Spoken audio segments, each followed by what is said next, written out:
Então se você está entrando agora, não esquece de curtir o canal. Beleza, Canoa.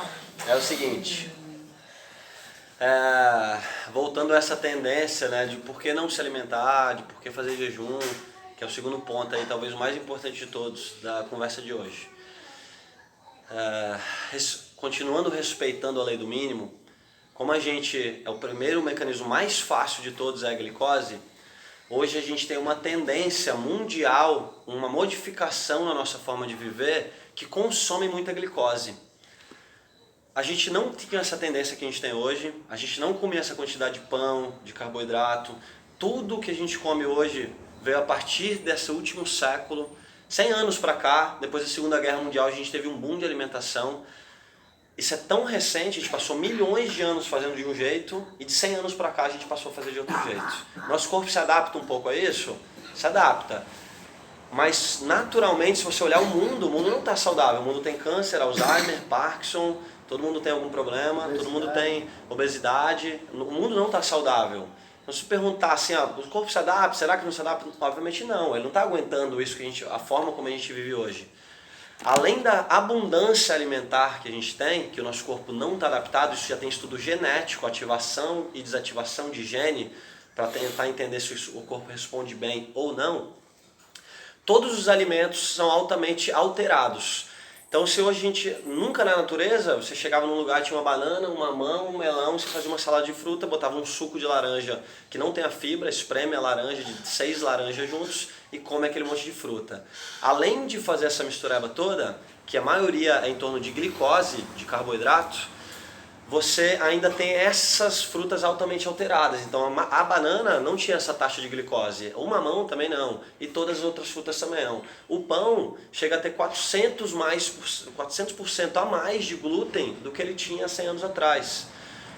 A quantidade de carboidrato nesse pão é muito maior. Então tudo que a gente consome, toda a nossa alimentação, isso por um lado cessou a fome do mundo, cessou, né? Mas melhorou muito a fome do mundo. Antes era fome crônica em vários locais do mundo, há 100 anos atrás. Apesar de ela ter feito isso, ter cessado essa fome, isso deu uma abundância de alimentação que o nosso corpo não se adaptou.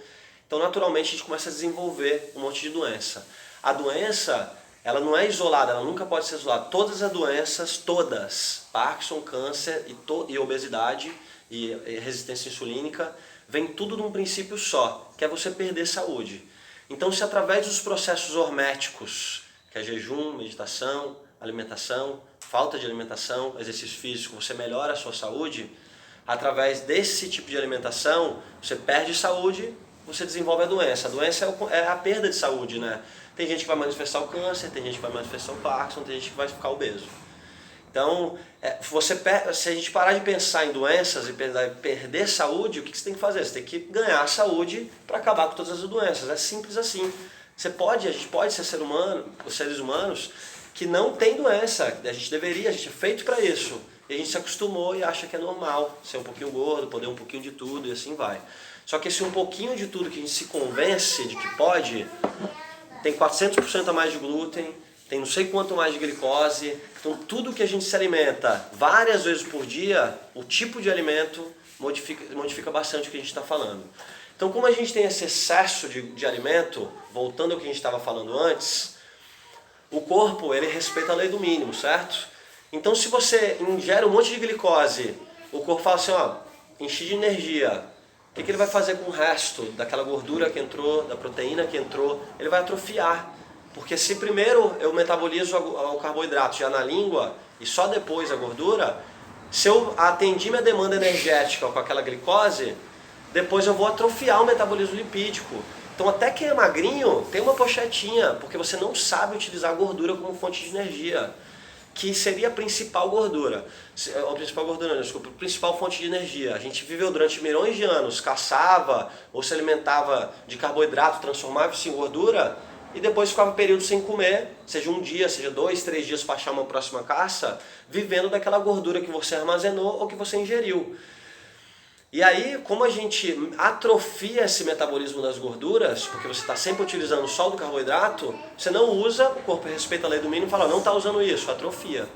A gente consegue desatrofiar dentro do período de um mês. como um braço engessado. Se você não está utilizando, ele fica atrofiando. Se você tira o gesso e começa a malhar, dentro de um mês ele volta completamente de novo. Você joga nutriente, joga energia e assim ele volta. O metabolismo das gorduras é a mesma coisa. Só que o metabolismo do carboidrato, uma molécula produz 4 ATPs. Uma molécula de gordura produz de 10 a 15 ATPs. Então, com a mesma porcentagem de alimento, você produz muito mais energia. E aí, quando você para de ser um carbo dependente, depender da glicose do alimento, e passa a usar a energia das gorduras, você começa a sentir uma outra energia vital. Você sente, o seu cérebro começa a ficar muito mais ativo, você começa a sentir mais força, você melhora a sua performance na canoa, melhora a sua performance nos treinos, porque você está produzindo mais ATP, mais energia a partir da mesma quantidade de alimento. Você pode se alimentar menos e produzir mais energia. Então, quando você acha que... Por que faz muito sentido comer em 3 horas? Porque quando você faz um exercício, a glicose ela dura mais ou menos 1 hora no sangue. Então, se você faz um exercício, principalmente de alta intensidade, chega no final dessa 1 hora, sua glicose baixa, você tem uma hipoglicemia, você se sente tonto, não é uma sensação, não é um vício do cérebro.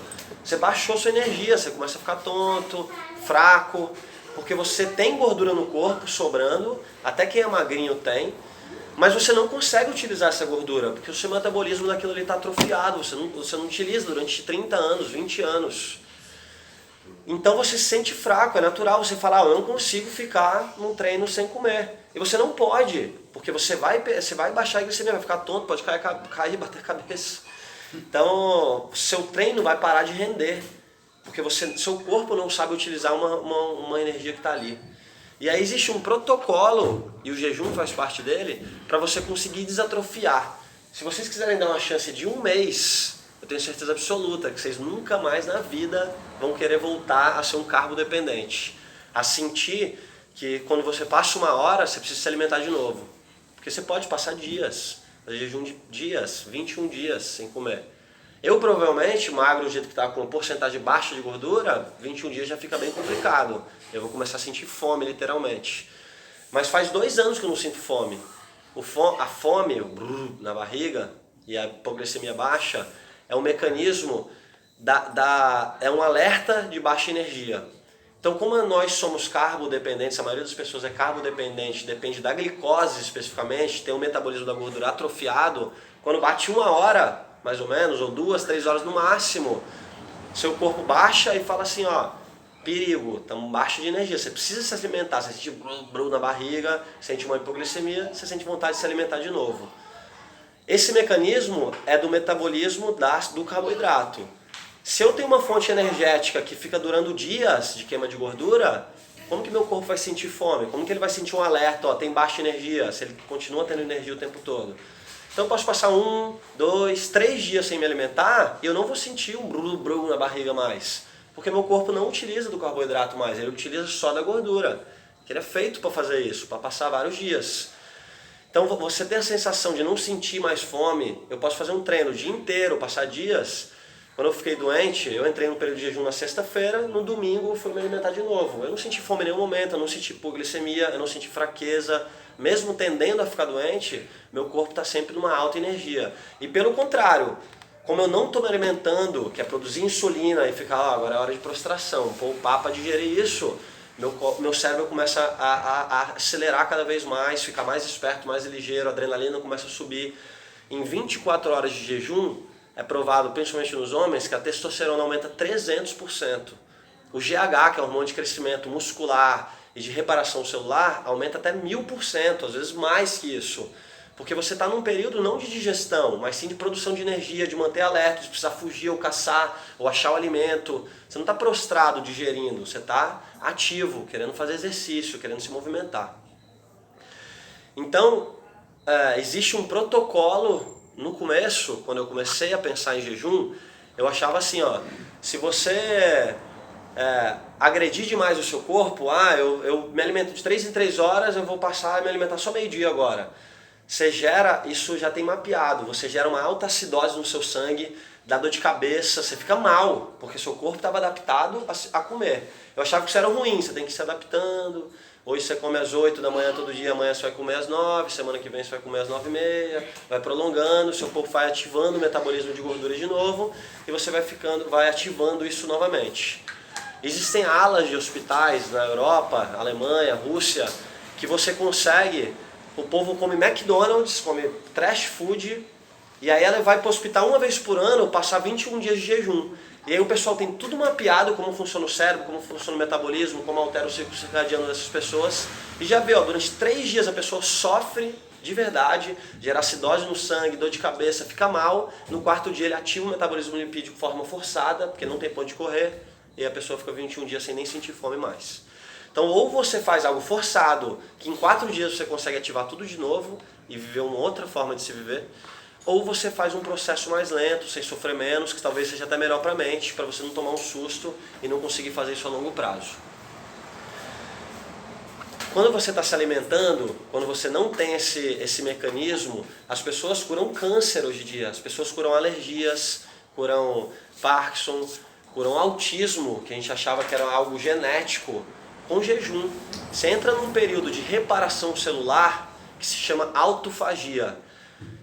Você tem 2 períodos, 2 ativações a nível de gene. Ou você está digerindo e absorvendo energia, ou você está produzindo energia, ou você está fazendo reparação celular, que chama autofagia.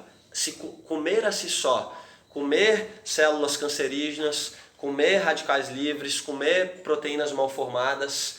Então o que a gente faz normalmente? A gente se alimenta, digere. E aí se alimenta de novo, digere. Se alimenta de novo, digere. O pessoal provou através de estudos genéticos que você deveria se alimentar, digerir, se limpar, fazer desintoxicação. Se alimentar, digerir, fazer desintoxicação.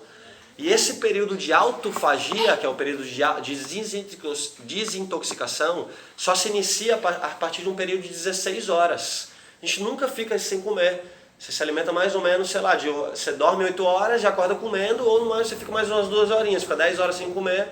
Você nunca chega num período de autofagia, que é um período que antes a gente achava natural, e depois, isso é Prêmio Nobel de Medicina 2017, o pessoal provou que a autofagia só se liga a partir da 16ª hora, e ele vai só aumentando... 16ª hora sem comer, 16 horas sem se alimentar. Mas isso só contando com a noite, né, também, às 8 horas aí, no sono. Você já faz o jejum intermitente que a gente chama, né? Que é ficar 8 horas sem comer. A gente só prolonga esse jejum intermitente, fica mais tempo sem comer. Né? Mas aqui eu acho que tem que dar 8 horas. Então, a gente vive numa sociedade que está sempre doente. A gente tem, voltando ao ponto do que é perda de saúde, né? Se você começa a permitir que o seu corpo faça limpeza, faça desintoxicação, que é naturalmente feito para isso, você nunca mais vai ficar doente. Então eu passei por um processo que eu tenho só 30 anos, eu já tinha rinite, eu acordava todo dia com muita coriza de manhã, eu tinha gastrite crônica, eu tinha entre 1000 outros problemas, já estava tendendo a atrofiar, sarcopenia, perder musculatura mesmo. Eu entrei num processo de jejum. Minha gastrite curou, sem nenhum tipo de antibiótico, de nada. Minha rinite parou, eu perdi a alergia, que é tudo perda de saúde. É tudo o que a gente chama de uma inflamação crônica do corpo. Então, se você começa a perder saúde, seu corpo aumenta essa inflamação. Isso é medido. Você mede o grau de inflamação do corpo. Então, se o seu corpo está inflamado, você começa a desenvolver doenças de todos os tipos. Se você desinflama esse corpo, através de um simples período de se alimentar menos vezes ao dia, passar um período maior de jejum, você começa a cortar todas as doenças da sua vida. Vai demorar 1 ano, 2 anos, talvez, mas você vai começar a perder todas as doenças, tudo. Isso te dá uma base para você começar a treinar mais, para você entrar na canoa e começar a desenvolver um processo melhor, para você ir para a academia, conseguir mais força muscular, e você conseguir fazer isso a longo prazo, porque você sente que você não é uma pessoa mais doente. Mesmo eu, agora falando da minha experiência própria, eu mesmo sendo muito novo, eu já era naturalmente doente. Você só sente isso quando você passa por esses períodos de deixar que o seu corpo faça a sua própria recuperação. Eu faço um convite mesmo para esse teste funcionar e eu tenho certeza absoluta que ninguém mais volta atrás. No momento que você ativa o seu metabolismo de gordura de novo, passa a não ter doença, passa a sentir que a sua performance melhora, porque você consegue produzir mais energia, consegue ter mais função cognitiva, seu cérebro começa a lembrar mais as palavras, está mais atento. Depois você entra nesse processo, dá 1 ou 2 meses, você nunca mais quer voltar a se alimentar. Eu acho um absurdo. Porque eu fui fazer vestibular e me levar barrinha de cereal para estar comendo ali, para pensar bem na prova. Nunca mais a minha vida eu faria uma prova alimentado, só jejum. Prova de canoa, se for cedo, só jejum. Você aguenta fazer porque você não vive, você não depende do carboidrato, que é uma energia suja, rápida. Rapidamente você tem que botar um carbogel na boca de novo para se alimentar. Você vive altas horas em alta produção de energia sem precisar de alimento. Porque você se alimentou na noite anterior ou na semana anterior, você já juntou e acumulou energia para você conseguir chegar nesse período. O jejum é a maior ferramenta da história moderna. Daqui a 10, 15 anos, o que hoje ainda pela maioria da comunidade de saúde, a educação física, a nutrição e até a medicina, que talvez seja a mais evoluída dessas, para a maior parte hoje em dia ainda é um absurdo. Daqui a 10, 15 anos, a certeza absoluta que a gente não mais vai falar de se alimentar de 3 em 3 horas. Ninguém mais vai conseguir se alimentar de manhã e acordar e comer. Naturalmente, quando a gente estava falando disso assim, sempre as pessoas falam o contrário, né? Você ficou doente, você tem que comer para ganhar energia e se recuperar. Seu corpo não quer comer, seu corpo perde o apetite, ao contrário. E a gente aprendeu a parar de escutar nosso corpo. A gente aprendeu a parar de que ele tá falando, não come. A gente gasta hoje 80% da nossa energia digerindo. Imagina, só sobra 20% para você fazer esporte, para você cuidar da doença, para o seu sistema imunológico. Se você não se alimenta, seu corpo para de digerir e começa a trabalhar o sistema imunológico dele, começa a produzir outras coisas. Recentemente eu descobri, e a medicina recentemente, eu vi um artigo bem recente, assim, de Harvard inclusive, eles acabaram de descobrir como as nossas células troncos funcionam. A gente gastou milhões de dólares em pesquisas, tirando células tronco da nossa medula, para injetar em pessoas, para tentar fazer as pessoas andar de novo. A gente sabia que aquelas células tronco se transformavam em qualquer uma do corpo, mas a gente não sabia como fazer elas funcionar, achava que ela estava ali, ninguém sabe direito. O pessoal descobriu que acima da 36ª hora, 36 horas, você ativa suas células tronco de novo. Então se você ficou até paraplégico, pessoas que entram nessa condição, ou entrou num câncer crônico, tá em situação terminal. Acima da 36ª hora, 36 horas de jejum, você passou da autofagia, que era 24 horas, 16 a 24 horas, já está se alimentando de você mesmo, tirando as proteínas mal formadas, você ativa as suas células tronco e elas começam a reparar o seu corpo de forma geral. Então a gente tem tudo isso dentro do nosso corpo e a gente descobriu que a gente tem... o nosso corpo precisa passar sem se alimentar, porque ele se adaptou dessa forma. Então hoje, a nível genético, a gente já tem mapeado como nossos genes funcionam para quando ele está de jejum, quando ele está se alimentando e como ele funciona em reparação de saúde de forma geral. Não adianta falar muito nisso, mas hoje em dia a genética, que a gente achava que importava muito, importa muito pouco. Porque a gente tem em cima dessa genética uma camada que se chama epigenética, que é o grande tchan da modernidade aí, da situação, do contemporâneo. Então se você tem um gene para ter um câncer, através da epigenética você consegue bloquear esse câncer. Se você rema durante 40 anos da sua vida, você ativa genes epigenéticos que controlam a sua genética, que você vai passar para o seu filho. Então antes, o Darwin caiu por terra já. A gente achava que o Darwin, através de gerações, você precisava mudar a sua genética. Hoje você sabe que a epigenética, dentro de uma geração, que é a sua própria, você já consegue transferir para o seu filho condições epigenéticas que estão acima da genética, ou de saúde, ou de doença, ou de performance, e por aí vai. A epigenética você controla através desses processos de jejum, de alimentação, de exercício físico. Quanto mais hormese você fizer, mais saúde você ganhar, mais sua epigenética vai ficar forte, menos doença você vai ter. Isso é um fato já provado, já estuda os genes exatamente, ó, faz isso, entra em jejum, isso aqui ativa, isso aqui desativa. Células cancerígenas desativam, células de performance e aumento de produção de energia se ativam, e assim vai. Então isso já é bem mapeado, dentro da meca da saúde, isso já não é mais uma dúvida, que a gente tem que ficar períodos sem alimentação. Isso é uma dúvida pra gente que ainda tende a querer o comodismo, tende a se acostumar com o que a gente já foi acostumado ao longo desse processo de vida. Isso tudo que eu estou falando, entrando no terceiro ponto, você pode se alimentar bem, você pode fazer jejum, você pode fazer exercício físico, você pode fazer tudo para ganho de saúde. Se você se estressar, você cai isso tudo por terra, você pode estar muito bem de saúde, entrou num alto nível de estresse, toda a sua saúde cai e tudo vai por água abaixo. Isso é uma das coisas mais injustas que tem, né? Porque você pode trabalhar todo o lado bom, a gente vive numa sociedade que tudo é estressante, trabalho, tudo na vida, né? Até fazer exercício físico gera estresse muscular, fazer jejum gera estresse. E se você não souber controlar esse estresse, que foi algo que todas as sociedades ao longo de toda a nossa geração, de toda a história fez, a gente não conseguir controlar esse estresse, tudo isso vai por água abaixo. E aí que entra o terceiro ponto hermético, que é a meditação. Então se você for em qualquer sociedade, budista, católica, hinduísta, qualquer uma sempre trabalha meditação, sempre trabalha controle mental para que você consiga controlar o corpo e funcionar. Por que que a gente se adaptou dessa forma? Não sei. Talvez antigamente a gente tinha mais tempo mesmo de ficar olhando para o rio e ficar num estágio meditativo maior, pouco nível de estresse baixo, né, contemplativo, gera uma meditação, não precisava sentar e fazer meditação. Então, de novo, se a gente se estressa muito, a gente tem que gerar um mecanismo que compense isso, tem que sentar mesmo, limpar a mente, baixar os níveis de cortisol. Mesma coisa, se a gente senta muito, a gente tem que ir para academia, fazer força, gerar tensão muscular para compensar isso. Jejum, a mesma coisa. Antigamente a gente não tinha tanto... Será que a gente precisava realmente passar 2, 3, 4 dias de jejum?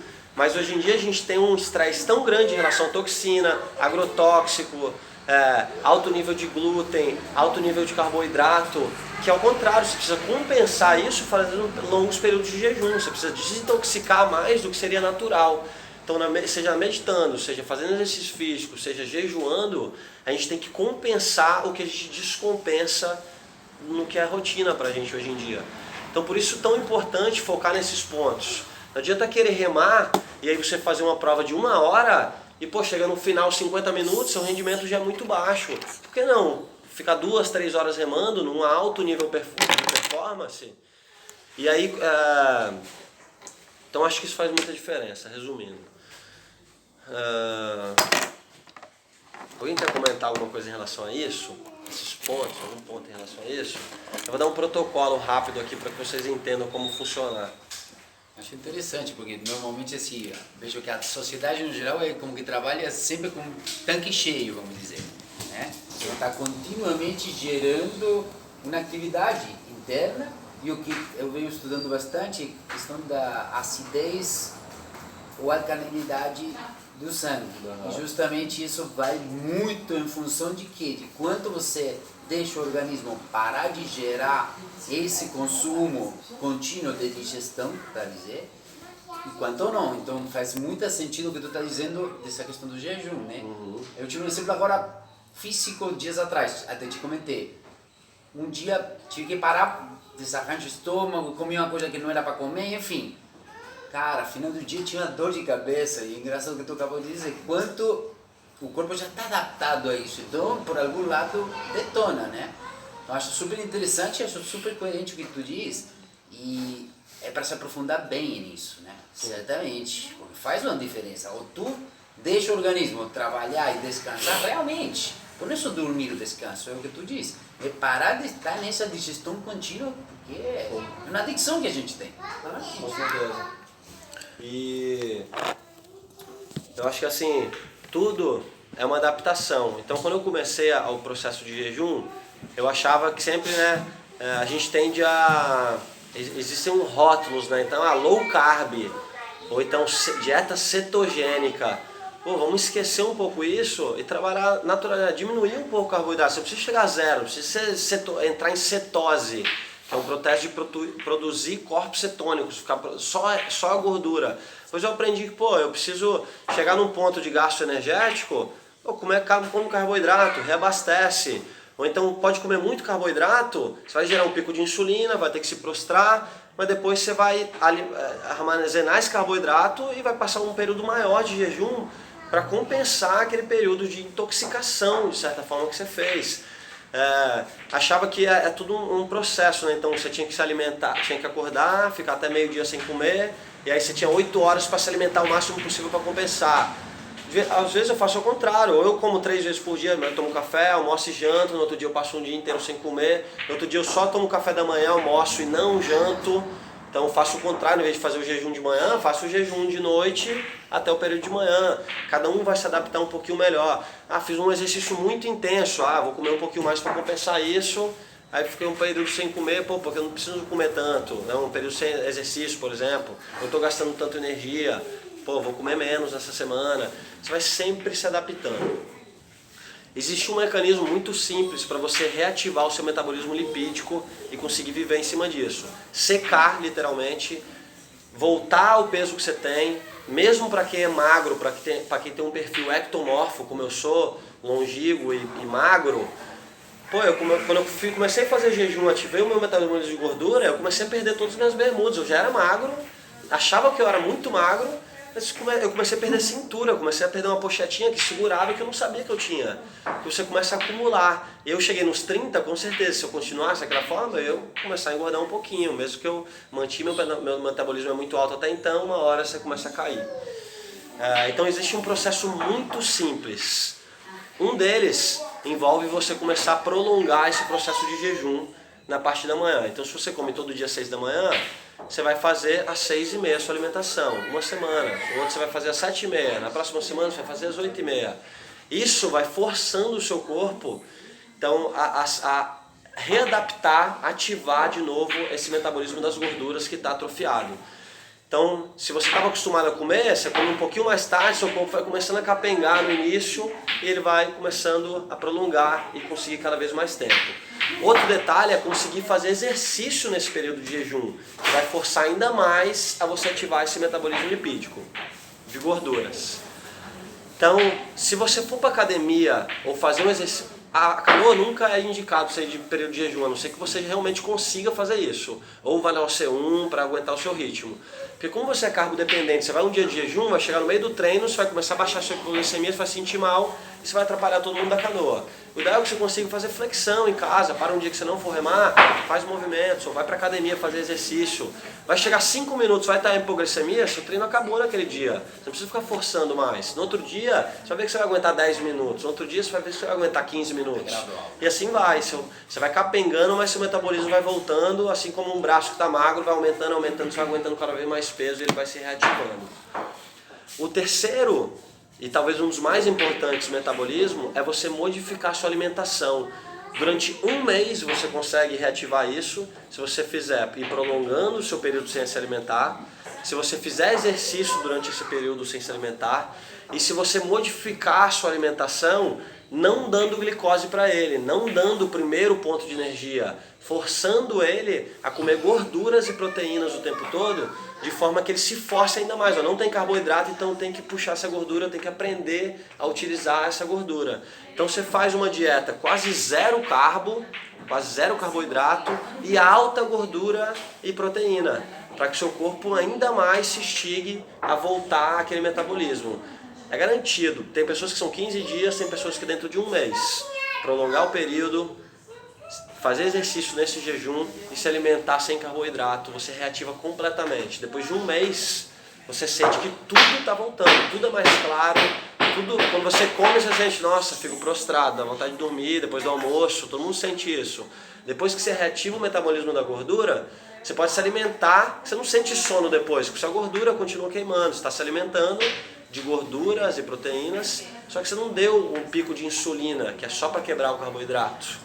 E aí você não prosta, você está sempre numa alta rotação de atividade. Você ficou a dieta do Dr. Atkins? O Atkins foi o primeiro cara a falar isso, de uma dieta cetogênica low carb. Então ele criou um protocolo, é uma dieta.